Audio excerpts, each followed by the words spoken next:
ትቅርብሽ ፍቅሬ በከንቱ መማሉ ምን ያደርግልኛል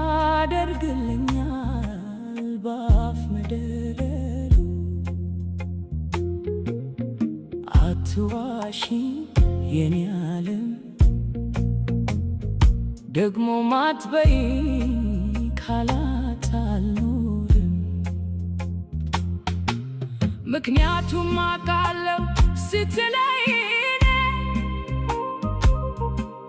ሌላ ደምታ ፍቅሪ ዞር ብለሽ ካይኔ እናም አትበይ ዓለም ወዳለው